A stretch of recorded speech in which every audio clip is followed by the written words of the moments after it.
فیصل چودھری صاحب، سب سے پہلے تو یہ آپ کیسے دیکھ رہے ہیں اس فیصلے کو؟ دیکھیں، یہ فیصلہ آرڈر ہے جس میں سسپینڈ کیا گیا ہے شاہد کریم صاحب کا ججمنٹ. جی، اس کا بیک گراؤنڈ یہ ہے کہ الیکشن کمیشن نے چاروں صوبوں کے اور پانچوں ہائی کورٹس کے جو کنسرن ہائی کورٹس ہیں جی، ان سے نام مانگے، اور وہ نام جو ہیں انیشلی جو بھی نام پرپوز کیے گئے سب کو نوٹیفائی کر دیا گیا. جی، لاہور میں 2 ٹرائبونلز نوٹیفائی کیے گئے. اس کے بعد پھر جب وہ چلے گئے تو چیف جسٹس کے ساتھ ایک سے مزید نام مانگے گئے. جب الیکشن کمیشن کو یہ کہا گیا تو انہوں نے اپنے جو ججز اویلیبل تھے ان کے نام بھیج دیے. الیکشن کمیشن نے ان کو یہ کہا کہ یہ ججز ہمیں پسند نہیں ہیں، جی، آپ مزید 20 ججز کا پینل بھیجیں اور ہم اپنی مرضی سے ججز لگائیں. اور آج جمال خان مدخل صاحب نے پوچھا کہ کیسے اپنی پسند ناپسند کا اظہار کر سکتا ہے الیکشن کمیشن؟ ہاں پوچھا لیکن لکھا نہیں. مسئلہ یہ ہے کہ یہ جو معاملہ ہے it goes to the independence of judiciary. آپ ایگزیکٹو اتھارٹیز جو ہیں، جو کہ الیکشن کمیشن ایک ایگزیکٹو اتھارٹی ہے جس کے ذمہ آئین کا الیکشن کرانا ہے، قطع نظر کہ وہ کس طرح بری طرح اس میں سے فیل ہوئے یا نہیں کرا سکے. مجھے یہ سمجھ میں نہیں آتی ہے کہ الیکشن کمیشن کا اس میں انٹرسٹ کیا ہے. وہ اپنی مرضی کے ججز کیوں لگائے، اور وہ کیسے کسی جج کے بارے میں عدم اعتماد کا اظہار کر سکتا ہے؟ نہیں، وہ تو انہوں نے ابھی جو اسلام آباد ہائی کورٹ کے جو ٹرائبونلز کے چینج کیے اس میں انڈورس کر دیا انہوں نے وہ چیزیں جو کہ ریکارڈ پہ بھی نہیں تھیں، لہٰذا وہ کر تو سکتے ہیں. اور ابھی تک جہاں تک میری اوپینین ہے، میری ریڈنگ ہے، الیکشن کمیشن آئین اور قانون سے ماورا بہت سارے کام کرتا ہے اور اس کے اوپر پھر باقاعدہ جو ہے آپ کہتے ہیں نا کہ اس کو بلی کرتے ہیں، وہ بلڈوز کرتے ہیں. اور ان کا کوئی جو ہے کام جو ہے وہ نوٹسز جو ہیں وہ بھی اپنی مرضی سے ایشو کرا سکتے ہیں. ان کا کوئی بھی جو امپلائی ہے، ایون پی این بھی جو ہے وہ نوٹس ایشو کر دیتا ہے، سیکٹری بھی ایشو کر دیتا ہے. ڈی جی لا جیسی اتھارٹی جن کا کام ہے کہ وہ لیگل افیئرس کو دیکھے، وہ شو کاز نوٹس ایشو کر دیتا ہے.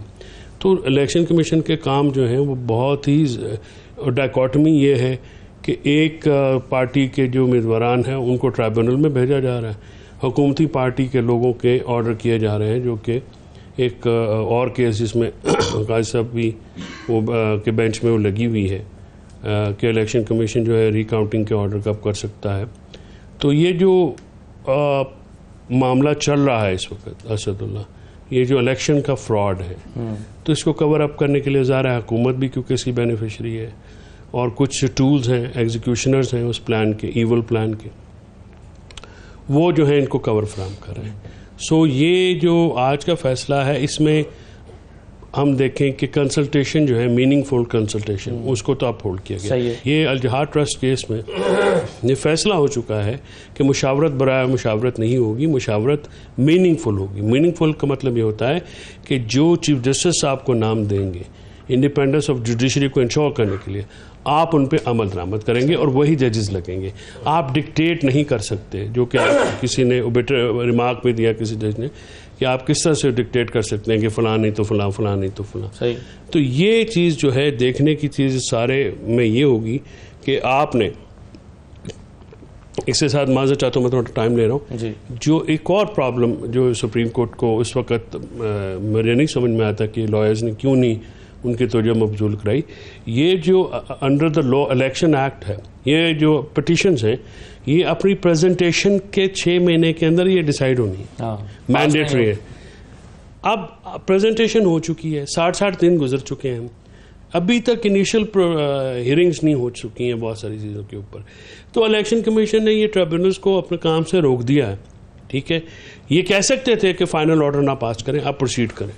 ایسے آرڈر ہوتے ہیں بہت سارے کیسز میں ہوتے ہیں کہ آپ فائنل پروسیڈنگز آپ کر لیں اور subject to the outcome of this آپ کریں گے. تو یہ فیصلہ جو ہے آج جو انٹرم آرڈر آیا ہے میرے خیال میں تو یہ فیصلہ ہو گیا ہے، یہ فائنل فیصلہ ہو گیا کہ ٹھیک ہے آپ جا کے وہاں پہ کریں.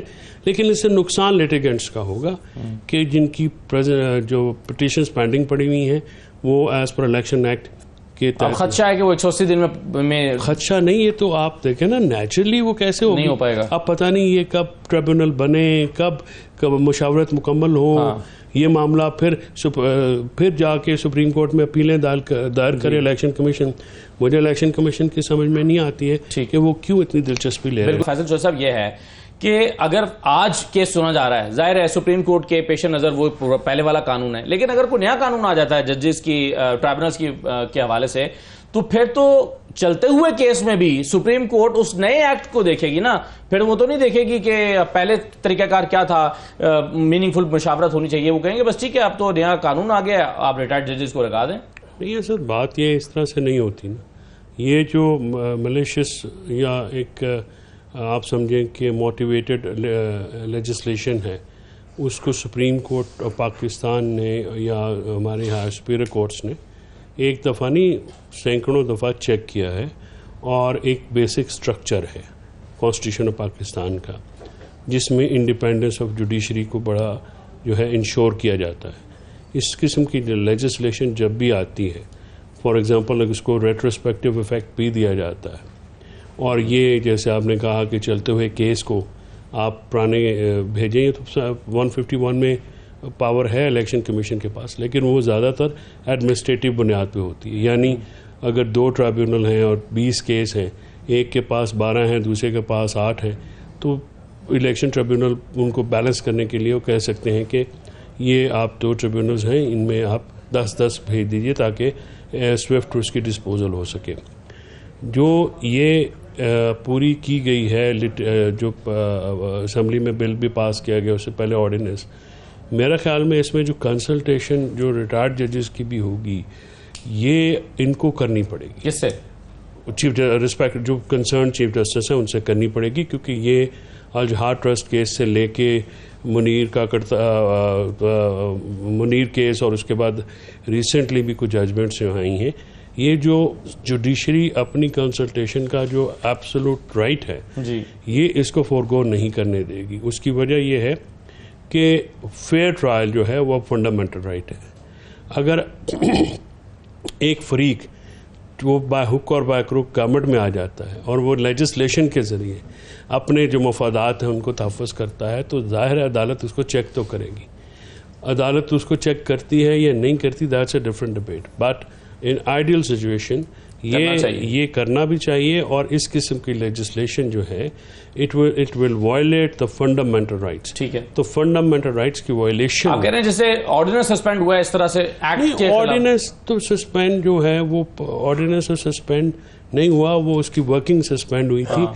تو ایکٹ بھی چیلنج ہو سکتا ہے. ایکٹ کو چیلنج کرنا, پہلے آرڈیننس ہوا تھا, انہیں گراؤنڈز کی بنیاد کے اوپر ایکٹ بھی چیلنج ہو سکتا ہے, کیونکہ اس جو چیلنج ہوئی ہیں ان میں بنیادی نقطہ جو ہے وہ یہی ہے کہ کیا executive independence of judicial independence میں انٹرفیئر کر سکتی ہیں, اور کیا ان کو انشور کرنے کے طریقہ کار کیا ہو سکتے ہیں. سو دس از ون پوائنٹ جہاں پہ اور بائی دا وے یہ جو پیچھے پی ڈی ایم کی حکومت تھی اس نے 2023 کے الیکشن امینڈمنٹ ایکٹ کے ذریعے 2023 کے اس نے یہ جو ریٹائرڈ ججز کی شک ہے یہ نکالی تھی. اب اس کو ریسٹور کیا ہے آرڈیننس کے ذریعے. سو دیر آر لائک 2 ڈفرنٹ, ایک جو پارلیمنٹ نے یہ چیز نکالی ہے اور آپ نے آرڈیننس کے ذریعے اس کو بحال کرایا ہے. تو یہ پھر اب ایکٹ تو بنا دیا آپ نے, لیکن آرڈیننس کے ذریعے انٹروڈیوس کرایا.